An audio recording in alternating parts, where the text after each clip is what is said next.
Hi friends, நம்ம இன்னைக்கு பார்க்க போகிற லெசன் புள்ளியியலும் நிகழ்தகவும். அதில் வர ஃபார்முலாஸ் இன்னைக்கு தெளிவாக பார்த்துடலாமா? பார்க்கலாம் வாங்க. எனக்கு ஃபஸ்ட்டு தொகுக்கப்படாத தரவுகளில் கூட்டுச்சராசரிங்கிறத நம்ம எக்ஸ் பார்னு சொல்லுவோம்.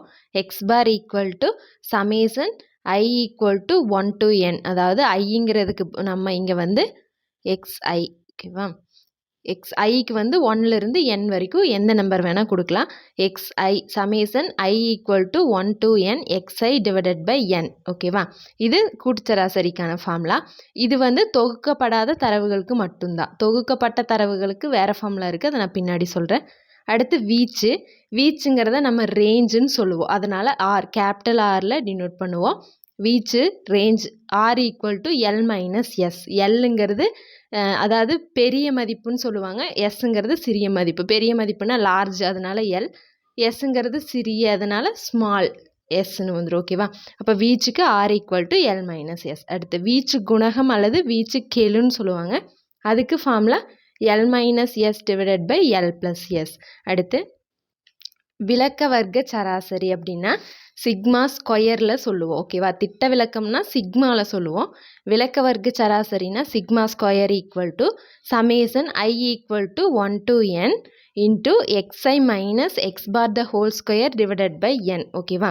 இது வந்து விளக்க வர்க்க சராசரிக்கான ஃபார்முலா. இங்கே சிக்மா ஸ்கொயரில் தான் வரும். திட்ட விளக்கம்னா சிக்மாவில் சொல்லுவோம், ஓகேவா? இப்போ அடுத்து நம்ம திட்ட விளக்க கணக்கிடுறதுக்கு நிறைய முறைகள் இருக்குது. அது என்னென்ன அப்படின்னா, திட்டவிலக்க கணக்கீடு ரெண்டு விதமாக இருக்குது. தொகுக்கப்படாத தரவுகள் இருக்குது, தொகுக்கப்பட்ட தரவுகள் இருக்குது. தொகுக்கப்படாத தரவுகளில் 4 டைப்பு: நேரடி முறை, கூட்டு சராசரி முறை, ஊக சராசரி முறை, படிவிலக்க முறைன்னு 4 டைப் இருக்குது. அதே தொகுக்கப்பட்ட தரவுகளுக்கு மூணு டைப் தான்: கூட்டு சராசரி முறை, ஊக சராசரி முறை, படிவிலக்க முறை, ஓகேவா? இப்போ இதுக்கான திட்ட விலக்கம் எப்படி போடுறது அப்படிங்கிறத நான் தெளிவாக டேபிள் போட்டு காட்டுற பாருங்க. இப்போ நம்ம என்ன பார்த்தோம்? தொகுக்கப்படாத தரவுகளுக்கு 4 டைப்பில் இருக்குதுன்னு சொன்னேன்னா அதுதான் பாருங்கள். நேரடி முறை, கூட்டுச்சராசரி முறை, ஊகச்சராசரி முறை, படிவிலக்க முறை, ஓகேவா? இந்த 4 டைப்பில் இருக்குது. இப்போ இதுக்கான திட்ட விலக்கம் நான் எதில் குறிப்பிடுவோன்னு சொன்னேன்? சிக்மா, ஓகேவா? விளக்க வர்க்க சராசரினா சிக்மா ஸ்கொயர், திட்ட விலக்கம்னா sigma equal to root of summation xi square divided by n minus summation xi divided by n the whole square, ஓகேவா? இதுதான் நேரடி முறைக்கு திட்ட விலக்கம் கணக்கிடுறதுக்கான ஃபார்முலா.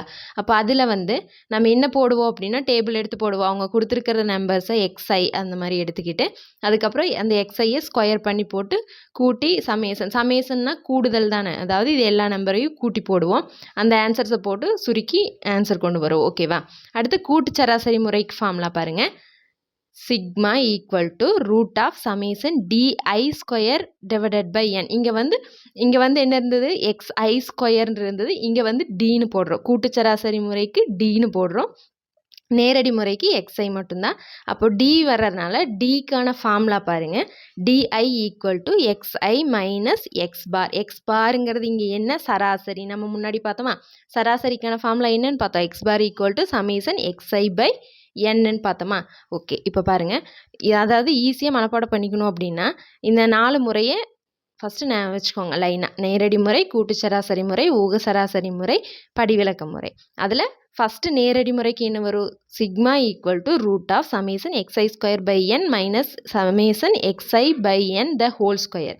அடுத்து கூட்டு சராசரி முறைக்கு இந்த ஒரு இது மட்டும்தான் வரும்.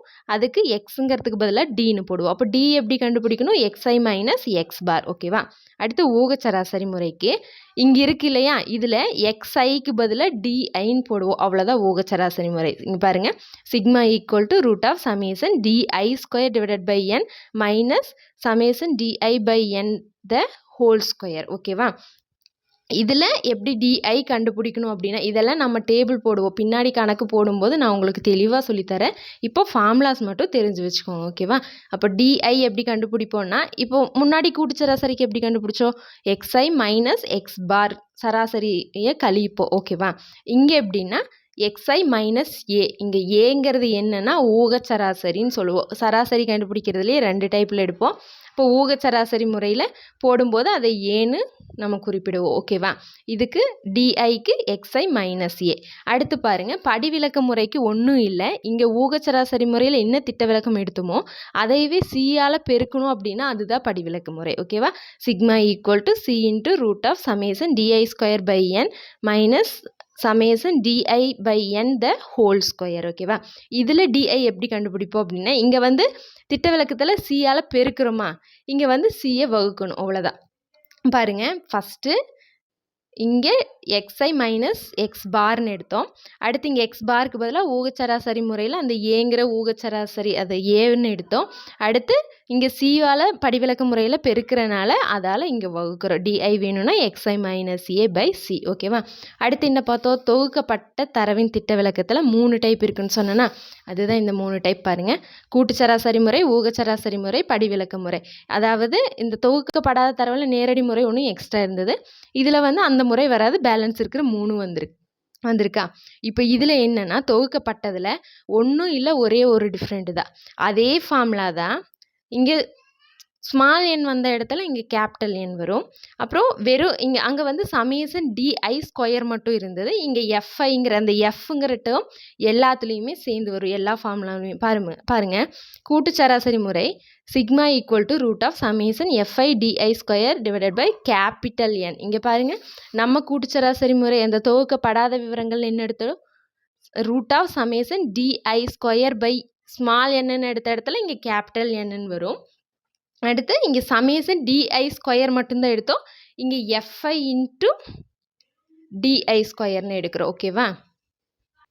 அதே மாதிரி தான் பாருங்கள், இந்த 3 முறைக்கும் நம்ம போட்ட அதே ஃபார்முலா தான், மேலே பார்த்த அதே ஃபார்முலா தான். அந்த எஃப்ஐ மட்டும் சேர்ந்து வரும். இங்கேயும் பாருங்கள் அதே ஃபார்முலாஸ் தான். ஸ்மால் என் போட்ட இடத்துல கேபிட்டல் என் போடுவோம், எஃப்ஐ மட்டும் சேர்ந்து வரும். ஓகேவா?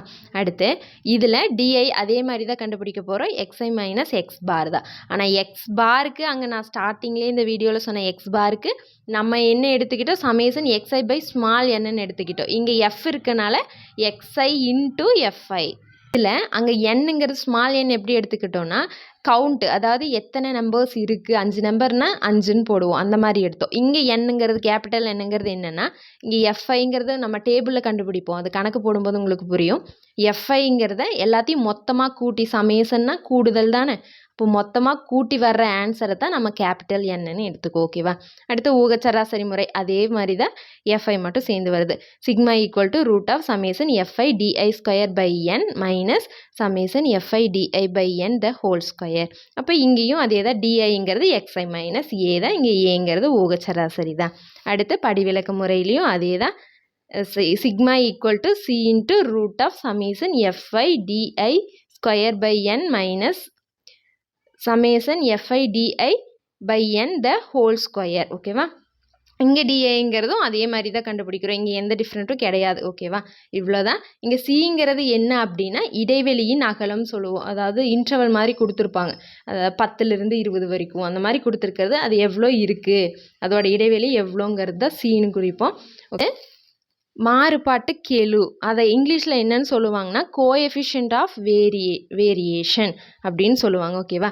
அதனால் இங்கிலீஷில் கோஎஃபிஷியன்ட் ஆஃப் வேரியேஷன் சொல்கிறனால இங்கே சி இங்கே வி அந்த ரெண்டையும் எடுத்து தான், அந்த 2 லெட்டர்ஸை எடுத்து தான் இந்த மாறுபாட்டு கெழுக்கு கொடுக்குறாங்க.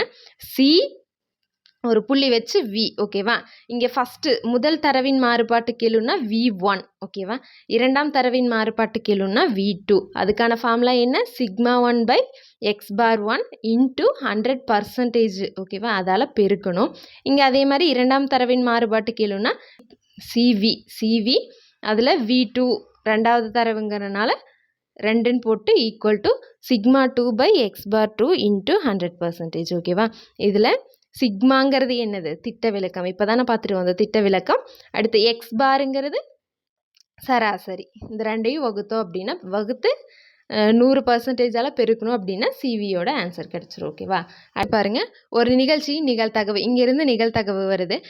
இதை வந்து என்னன்னு சொல்லுவோம் அப்படின்னா இங்கிலீஷில் ப்ராபபிலிட்டி ஆஃப் அன் ஈவெண்ட்.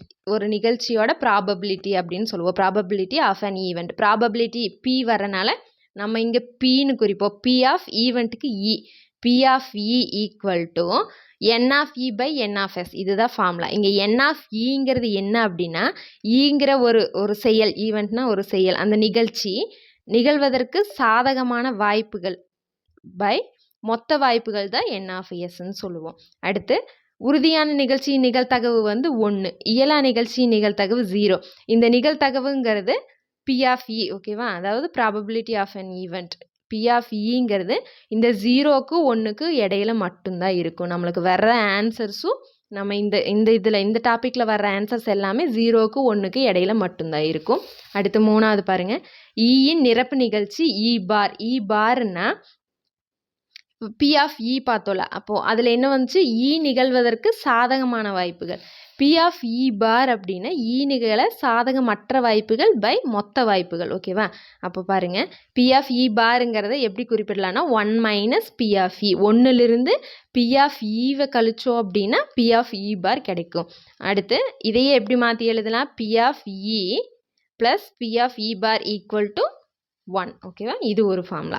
அடுத்து பாருங்கள், நிகழ்ச்சியின் செயல்பாடுகள்ங்கிற டாப்பிக்கில் இப்போ 2 இருக்குன்னு வைங்க, ஏபிங்கிற 2 நிகழ்ச்சி இருக்குது. இப்போ இதில் ஏ வெட்டு பின்னு சொல்லுவோமா, ஏ வெட்டு பி அப்படின்னா மற்றும்னு சொல்லுவோம். இங்கே மற்றும்ங்கிற வேர்டு யூஸ் பண்ணுவோம். இங்கே சேர்ப்பு வந்துச்சுன்னா அல்லதுன்னு யூஸ் பண்ணுவோம், ஓகேவா? அல்லதுன்னா சேர்ப்பு, மற்றும்னா வெட்டு. இப்போது ஏபிங்கிற 2 நிகழ்ச்சி இருக்குது அப்படின்னா அதுக்கு வெட்டுனா இந்த 2ம் காமனாக 2க்கு பொதுவாக வர்றது இந்த பார்ட் மட்டும் வரும். அடுத்து யூனியன், அதாவது சேர்ப்பு அப்படின்னா அல்லதுன்னு சொன்னேன்னா, அல்லதுன்னா என்னது, இது ஏவாகவும் இருக்கலாம் அல்லது பியாகவும் இருக்கலாம். அப்போ 2க்குமே வாய்ப்பு இருக்குது அப்படின்னா இந்த 2ம் சேர்ந்து வரும். அடுத்து ஏ பார்னா என்னன்னு சொன்னால் சாதகமற்ற வாய்ப்புகள்னு இப்போ தானே பார்த்தோம். அப்போது ஏவை தவிர மிச்சம் இருக்குது எல்லாமே வரும். ஏ பார்னா ஏ இல்லாமல் அப்படின்னு அர்த்தம். ஏ இல்லாமல், அப்போ ஏ இல்லாமல் மிச்சம் இருக்கிற எல்லாமே வரும். அடுத்து பாருங்கள், இதை வச்சு ஒரு formula, P of A intersection B bar equal to, அப்போது பி ஆஃப் ஏ பி பார்னா என்னன்னு சொன்னேன், பி இல்லாமல். அப்போ இல்லாமன்னா ஏ மட்டும், ஓகேவா? ஏ மட்டும், பி ஆஃப் ஏ மட்டும் equal to P of A minus P of A வெட்டு பி, ஓகேவா? இன்டர்செக்ஷன் சொல்லுவோம் இங்கிலீஷில்.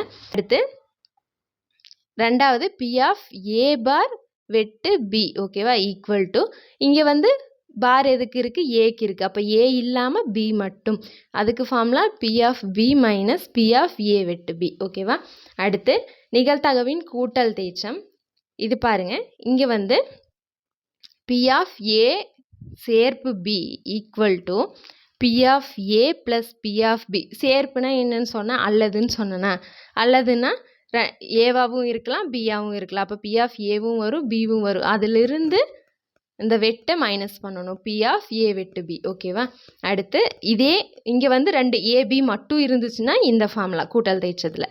அதே 3 இருந்துச்சு, ஏபிசி இருந்துச்சுன்னா அதுக்கான ஃபார்முலா பி ஆஃப் ஏ சேர்ப்பு பி சேர்ப்பு C equal to P of A plus P of B plus P of C minus P of A வெட்டு B minus P of B வெட்டு C minus P of A வெட்டு C plus P of A வெட்டு B வெட்டு C, ஓகேவா?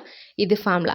இதே இந்த கூட்டல் தேற்றத்திலேயே ஏ மற்றும் பிங்கிறது ஒன்றை ஒன்று விளக்கும் நிகழ்ச்சிகளாக இருந்தது அப்படின்னா இந்த ஃபார்முலாலேயே இந்த டேர்ம் மட்டும் வராது, ஓகேவா?